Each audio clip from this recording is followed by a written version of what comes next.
প্ৰমাণ কৰি দেখালে যে সাম্প্ৰদায়িক বিষবাষ্পৰ যি ৰাজনীতি অসমত বিজেপি আৰু ARDF চলাই আছে, এই সাম্প্ৰদায়িক মেৰু বিভাজনৰ ৰাজনীতি অসমৰ ৰাইজৰ লগত হাতত হাত পেলাই ধুবুৰীবাসীয়ে আজি বিদায় দিব বিচাৰিছে।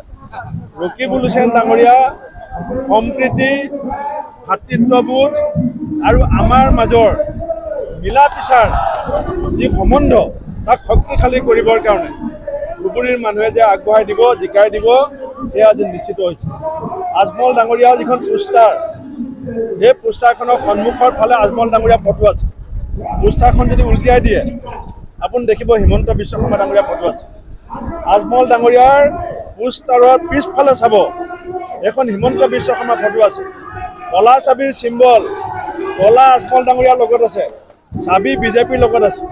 এই কথা ধুবুৰী মানুহে বুজি পাইছে। ৰাজ্যসভাত বিজেপিক ভোট দিয়া, ৰাষ্ট্ৰপতিক বিজেপিক ভোট দিয়া প্ৰতিশোধ ধুবুৰী মানুহে আজমল ডাঙৰীয়াৰ ওপৰত ল'ব।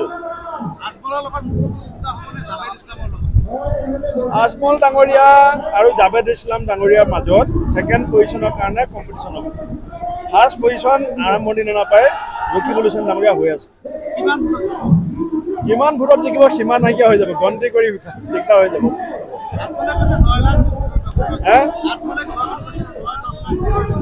কেইদিনমানৰ পাছত আজমল ডাঙৰীয়া মাত নোলোৱা হ'ব, পিছাই যাব আৰু কেইদিনমান যাবলৈ দিয়ক, মাত নোলোৱা হ'ব।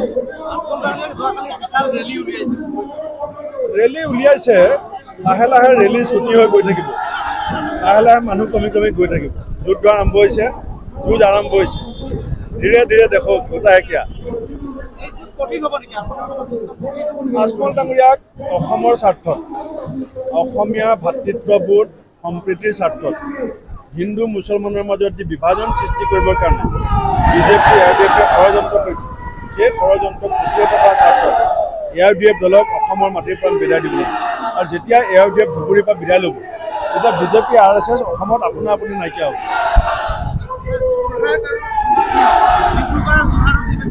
উজনি অসমত বহুত ভাল ফলাফল হ'ব। উজনি অসমত কালিলৈ ৰাইজে চাহ শ্ৰমিকৰ মজুৰি বৃদ্ধি নকৰাৰ প্ৰতিবাদ কৰিব, কাঁহখন জাপি দিয়াৰ প্ৰতিবাদ কৰিব, 6 জনগোষ্ঠীৰ জনজাতিকৰণ নকৰাৰ কাৰণে, ব্ৰহ্মপুত্ৰ খনন নকৰাৰ কাৰণে, অসম চুক্তি ৰূপায়ণ নোহোৱাৰ কাৰণে কালিলৈ সমগ্ৰ উজনি অসমৰ মানুহে বেলট বাকচত সেই প্ৰতিবাদ সাব্যস্ত কৰিব।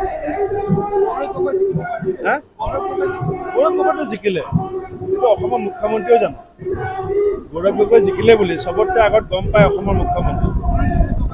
গৌৰৱ গগৈটো জিকিবই। কা আন্দোলনৰ পৃষ্ঠভূমি আছিলে ডিব্ৰুগড়। সৰ্বানন্দ সোণোৱাল ডাঙৰীয়াৰ নেতৃত্বত ছাম ষ্টাফৰ্ড, দীপাঞ্জল দাস, দ্বিজেন্দ্ৰ পাংগিং, ঈশ্বৰ নায়ক, আব্দুল আলিম শ্বহীদ হৈছিলে। কালিলৈ ডিব্ৰুগড়ৰ মানুহে 50 শ্বহীদক শ্ৰদ্ধাঞ্জলি দিব, সৰ্বানন্দক বিদায় দিব।